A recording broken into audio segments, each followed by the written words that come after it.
प्रिय भक्तजनों, श्री शिव महापुराण कथा ज्ञानामृत कथा में मैं डिवाइन कनेक्शन की ओर से अमित अग्रवाल आप सभी को सादर प्रणाम करता हूँ। आइए वाणी को पवित्र करने हेतु शिव नाम का उच्चारण करें।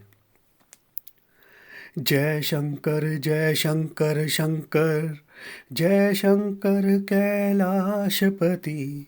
जय गौरा गौरा जय गौरा माँ पार्वती। जय शंकर जय शंकर कैलाशपति। जय गौरा गौरा जय गौरा माँ पार्वती। जय शंकर जय शंकर कैलाशपति। जय गौरा गौरा जय गौरा माँ पार्वती। हर हर महादेव, हर हर महादेव, हर हर महादेव। तो आइए भक्तजनों, हम आज का अध्याय आरंभ करने जा रहे हैं। आज हम शिवरात्रि कथा के बारे में विस्तार पूर्वक जानेंगे। एक निषाद नाम का व्याघ्र था। बचपन से ही कोई शुभ कार्य नहीं किया। नित्य जीवों को बेचकर अपने परिवार का पालन करता था, चोरी करता था। उसका बहुत बड़ा परिवार था। इस प्रकार उसका जीवन बहुत पाप कर्म करता हुआ बीत गया। एक दिन घर में भोजन कई दिनों से नहीं था। बच्चे भूखे रहते थे, अतः शिकार के लिए जंगल में गया। पूरा दिन भूख प्यास में ही बीत गया, परंतु उसे कोई भी शिकार नहीं मिला। वह चिंतातुर था, क्योंकि घर में माता पिता, पत्नी, बच्चे भूख से तड़प रहे थे। उस दिन महाशिवरात्रि का दिन था, परंतु भला वो क्या जाने, क्योंकि वह तो सदैव पापरत रहकर जीवन यापन कर रहा था। अब सायंकाल हुआ। एक नदी के तट पर गया। उस नदी के तट पर एक बिल्व का वृक्ष था और उस पर चढ़ गया और सोचने लगा कि इस नदी तट पर अवश्य जीव जंतु पानी पीने आएंगे, उन्हीं का शिकार कर ले जाऊंगा। अतः टकटकी लगाकर वृक्ष की टहनी पर बैठ गया तथा पानी के पात्र में जल ले कमर में बांधकर बैठा, ताकि प्यास लगने पर पानी पी सके। देव योग से उस बिल्व वृक्ष के नीचे पुरातन एक शिवलिंग था, परंतु उसे इसका कोई ज्ञान नहीं था। जब रात्रि हुई, वहाँ एक हिरणी पानी पीने आई। उसका शिकार करने के लिए जब धनुष पर बाण चढ़ाया, उसके झटके से वह जल पात्र से जल की कुछ बूंदें एवं बिल्व पत्र वृक्ष के नीचे उस शिवलिंग पर गिर पड़े। उधर प्रथम पहर की पूजा हो चुकी थी। उधर हिरणी ने वृक्ष के नीचे बैठे निषाद को धनुष ताने देख भयभीत हो गई। अपनी करुण वाणी में कहा, हे निषाद, तुमने धनुष को ताना है। निषाद बोला, मेरे बच्चे कई दिन से भूखे हैं, तुम्हारा शिकार कर मैं उनकी भूख मिटाऊंगा। इस संकट से छुटकारा लेने हेतु हिरण्य ने कहा, हे निषाद, मेरे धन्य भाग हैं कि मेरा यह शरीर परोपकार में काम आएगा, तुम्हारे परिवार की भूख मिटेगी। परंतु मेरी एक प्रार्थना है कि मैं भी एक अपने बच्चों को भूखा छोड़कर आई हूँ। केवल इतना अवसर दे दो कि मैं अपने भूखे बच्चों की भूख मिटाऊं। निषाद बोला, मैं ये अवसर नहीं छोड़ सकता। तुम्हारा क्या भरोसा वापस आओगी या नहीं? हिरणी बोली, मुझ पर विश्वास करो, मैं कभी झूठ नहीं बोलती हूँ, क्योंकि संसार में सत्य के समान कोई धर्म नहीं है। यह पृथ्वी आकाश सत्य के बल पर ही टिके हुए हैं। अतः मैं तुम्हें विश्वास दिलाती हूँ, मैं अवश्य आऊँगी, मुझ पर विश्वास करो। निषाद बहुत कहने पर भी नहीं माना, तो पुनः हिरणी ने बच्चों की शपथ लेते हुए कहा, यदि मैं वापस ना लौटूं तो मुझे वह पाप लगे जो वेद के विरुद्ध आचरण करने वाले मनुष्य को लगता है। मैं इस जल को हाथ में लेकर ये शपथ करती हूँ, चूँकि अनायास झटके से जल व बेलपत्र शिवलिंग पर चढ़कर उसी पापात्मा द्वारा शिवरात्रि में प्रथम प्रहर की पूजा हो चुकी थी। अतः धर्म उपदेश से उसको विश्वास हुआ और उसने उस हिरणी को आज़ाद कर जाने की आज्ञा दे दी। हिरणी अपने घर की ओर गई। अब रात्रि का दूसरा प्रहर प्रारंभ हुआ। तभी हिरणी की बहन अपनी बहन को ढूंढते ढूंढते वहीं आ पहुंची। निषाद ने उसे देखते ही वाण का साधन किया। इस बार भी झटके से बिल्व पत्र टूटे और जल पात्र से जल गिरा तथा जल व बिल्व पत्र शिवलिंग पर गिरने से दूसरी पूजा हो गई। इससे उस निषाद के पाप नष्ट हो गए। अब इस हिरणी से भी निषाद का वार्तालाप हुआ। तब इस हिरणी ने कहा, यह शरीर तो नाशवान है, परंतु परोपकार में यह शरीर काम आए तो यह सौभाग्य है। परंतु हे निषाद, मैं घर जाकर अपने बच्चों को अपने पति को सौंपाऊं, तब वापस आ जाऊंगी। तुम अपने बच्चों को भोजन बनाकर खिला देना। इस पर निषाद ने स्वीकृति नहीं दी। तब इस हिरणी ने भी जल को साक्षी कर शपथ लेते हुए कहा, हे निषाद, यदि मैं लौट कर नहीं आऊं तो मुझे वह पाप लगे जो पति अपनी पत्नी को छोड़कर पराई स्त्री को कुदृष्टि से देखता है। यह शपथ सुन वह दूसरी पूजा प्रताप बुद्धि से शुद्ध विचार आने पर इसे भी घर जाने को वह जल्दी आने को कहकर विदा कर दिया। हिरणी अपने घर की ओर गई। अब रात्रि का तीसरा प्रहर प्रारंभ हुआ। तभी एक हिरण नदी पर अपनी पत्नी को ढूंढता हुआ आया। निषाद उसे देख पुनः धनुष पर बाण चढ़ा उसे मारने हेतु तैयार हुआ तो तीसरी बार भी उसके झटके से पुनः जल व बिल्व पत्र शिवलिंग पर गिर पड़े तथा यह तीसरे प्रहर की शिवरात्रि पूजा हो गई और उसके आधे पाप नष्ट हो गए। उन दोनों हिरनियों की तरह वार्तालाप निषाद एवं हिरण में भी हुई। तब अपने परिवार में बच्चों को पत्नी को सौंपने हेतु प्रार्थना कर, विश्वास दिलाने हेतु जल को साक्षी कर अपने बच्चों की शपथ लेने पर निषाद को विश्वास हो जाने पर उसने उसे जाने की इजाज़त दे दी। हिरण भी घर को चला गया। अब जब चौथा प्रहर प्रारंभ हुआ तभी हिरण तथा दोनों हिरनियां घर पहुंची और परस्पर तीनों ने निषाद की वार्तालाप कही। वह शोक से व्याप्त हो गए। तभी हिरनियों ने कहा, हम जाएंगी, तुम यहाँ परिवार को संभालो, क्योंकि पत्नी का धर्म पति रक्षा है। तभी पत्नी ने कहा, मैं जाऊंगा, क्योंकि पति का धर्म पत्नी की रक्षा करना है। इस प्रकार माता पिता की वार्तालाप सुन बच्चों ने कहा, हे पूज्य माता जी, हमारा धर्म कहता है कि हमें तुम्हारी रक्षा करनी चाहिए। अब तुम हमें भेजो, तुम्हारे धर्म को हम निभाएंगे। इस प्रकार परस्पर वार्तालाप हुआ पर कोई भी रहने को तैयार नहीं था। आखिर सभी का निर्णय एक साथ चलकर निषाद को अपने जीवन समर्पित कर परोपकार में परीक्षण पूर्ण करने का ही संकल्प किया और तभी पूरा परिवार एक साथ नदी तट पर आया। इधर पूरे परिवार को आता देख निषाद ने चौथी बार धनुष ताना व प्रसन्न हुआ। इस बार जल व बिल्व पत्र शिवलिंग पर गिरे। यह अनजाने में चौथे प्रहर की शिवरात्रि की पूजा पूर्ण हो गई। इससे निषाद के सारे पाप नष्ट हो गए। अब सभी परिवार ने निषाद से कहा, हम अपनी प्रतिज्ञा से यहाँ पूरे परिवार सहित आ गए हैं। तुम हमारा वध कर कई दिन के लिए परिवार की भूख मिटाओगे। चूंकि अनायास देव योग से शिवरात्रि में शिव की 4 प्रहर की पूजा होने से निषाद के सभी पाप नष्ट हो गए थे। अतः निषाद को ज्ञान आ गया। उसके मन में शुद्ध विचार उत्पन्न हुए। वो सोचने लगा, जिन पशुओं को बुद्धिहीन कहा जाता है वह कितने बुद्धि वाले हैं।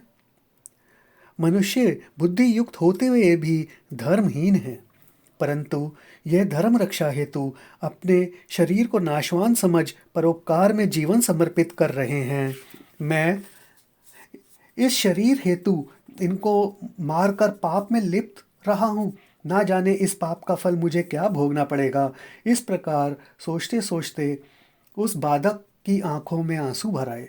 वह नीचे उतरकर उन सभी हिरणों से हाथ जोड़कर कहने लगा, हे शुद्ध पशुओं, तुम धन्य हो, तुम धर्मात्मा हो, तुमने अपना धर्म निभाया है, मुझ पापी को भी ज्ञान देकर अपने पाप कर्मों से बचा लिया है। अतः तुम घर लौट जाओ, मैं तुम्हें निर्भय करता हूँ, मुझे क्षमा करना। इस प्रकार वधिक अचेत हो पृथ्वी पर गिर पड़ा। तभी उसी पूजा हुए शिवलिंग से शिवजी प्रकट हुए, निषाद को उठा गले लगा बोले, हे निषाद, तू धन्य है, तूने अनजाने में पूर्ण रूप से भूखा प्यासा रहकर मेरा शिवरात्रि व्रत किया है तथा तूने 4 प्रहर की 4 पूजा जल व बेलपत्र से की है। अतः मैं तुझ पर प्रसन्न हूँ, तू मन चाहा वर मांग ले। शिव को सम्मुख देख शिव कृपा से ज्ञान आने पर निषाद शिव चरणों में गिर गया और उनकी जय जयकार करने लगा। जय महादेव, जय शिव, जय महादेव, हरे हरे। जय महादेव, जय शिव, जय महादेव, हरे हरे। तुम हो दाता, हम है भिखारी, तुम हो ठाकुर, हम है पुजारी। तुम हो दाता, हम है भिखारी, तुम हो ठाकुर, हम है पुजारी। सबका कष्ट हरे प्रभु, जय महादेव, हरे हरे। जय महादेव, हरे शिव, जय महादेव, हरे हरे। सब देवन के तुम हो स्वामी, तुम्हें नमामि नमामि नमामि। सब देवन के तुम हो स्वामी, तुम्हें नमामि नमामि नमामि। हम पर कृपा करें प्रभु, जय महादेव, हरे हरे। हम पर कृपा करें प्रभु, जय महादेव, हरे हरे। तुमने सबके काज सवारे, हम भी आ गए तेरे द्वारे। तुमने सबके काज सवारे, हम भी आ गए तेरे द्वारे। भवसागर से पार करें प्रभु, जय महादेव, हरे। जय महादेव, हरे शिव, जय महादेव, हरे हरे। प्रार्थना सुन प्रभु प्रसन्न हुए और वरदान देते हुए बोले, निषाद सुनो, मेरी कृपा पूजन से तेरे पाप तो नष्ट हो गए हैं। अतः इस शिवरात्रि पूजा से त्रेता युग में श्रृंगवेरपुर में अपनी राजधानी बनाकर सुखपूर्वक राज करोगे। निषाद ही तुम्हारी जाति होगी, स्कंद नाम होगा। जब श्री रामचंद्र जी सीता व लक्ष्मण सहित वन आएंगे, तब तुम पर कृपा करने हेतु तुम्हारी सेवा लेंगे, तुम्हें सखा बनाएंगे। तुम्हारा यश संसार में फैलेगा तथा देवता, ऋषि मुनि सभी तुम्हारी प्रशंसा करेंगे। उधर हिरण परिवार ने भी शिव दर्शन किया। अतः इस दर्शन फल स्वरूप मृग योनि त्याग कर देव योनि प्राप्त कर विमान में आरूढ़ हो देवलोक में चले गए, जो आज भी नक्षत्र रूप में वे हिरण परिवार दिखाई देता है। उधर शिव उसी शिवलिंग में स्थापित हो गए। यह शिवलिंग व्याघ्रेश्वर नाम से अर्वुद गिरी पर है। वह व्याघ्र उस शिवलिंग की नित्य परिवार सहित पूजन करने लगा तथा समय अनुसार परिवार सहित शरीर त्याग दूसरे जन्म में श्रृंगवेरपुर का स्कंद नाम से निषाद राज बना, जो श्री राम की वन यात्रा में सेवा कर उनका सखा बनकर अपना जीवन धन्य बनाया। इस लोक में सुख भोग जीवन मुक्त हो गया।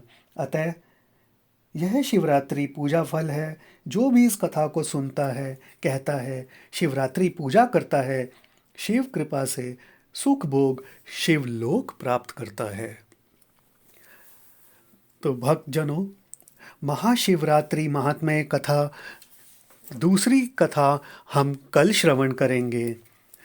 तो आइए हम सब मिलकर शिव प्रार्थना करें। नमामि शमीशान निर्वाणरूपं विभुं व्यापकं ब्रह्मवेदस्वरूपं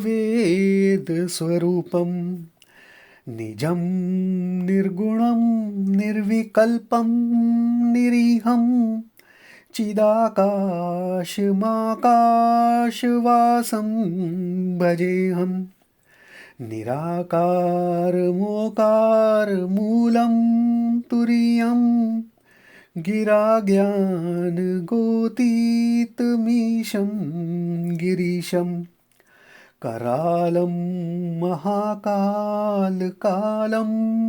कृपालं गुणागारसंसारपारं नतोऽहम् तुषाराद्रिसङ्काशगौरं गम्भीरं मनोभूतकोटिप्रभाश्रीशरीरं स्फुरन्मौलिकल्लोलिनी चारुगङ्गा लसब्दाल्वालेन्दुकण्ठे भुजङ्गा चलत्कुण्डलं भ्रूसुनेत्रं विशालं प्रसन्नानं नीलकण्ठं दयालं मृगाधीशचर्माम्बरं मुण्डमालं प्रियं शङ्करं सर्वनाथं भजामि प्रचण्डं प्रकृष्टं प्रगल्भं परेशम् अखण्डं अजं भानुकोटिप्रकाशं त्रयः शूलनिर्मूलनं शूलपाणिं भजेऽहं भवानीपतिं भावगम्यम् कलातीत कल्याण कल्पान्तकारी सदा सच्चिदानन्ददाता पुरारी चिदानंद संदोह मोहापहारी प्रसीद प्रसीद प्रभो मन्मथारी नायावद उमानाथ पादारविन्दं भजन्ति हे लोके परेवा नारायणं न तावत् सुखं शान्ति संतापनाशं प्रसीद प्रभो सर्वभूतादिवासम् न जानामि योगं जपं नैव्यपूजां न त्योऽहं सदा सर्वदा शम्भुतुभ्यं जराजन्म दुःखोग तातपैमानं प्रभो पाहि आपननामीश शम्भु रुद्राष्टकमिदं प्रोक्तं विप्रेण हर्षोते ये पठन्ति नरा भक्त्या तेषां शम्भु प्रसीदति। हर हर महादेव, हर हर महादेव, हर हर महादेव।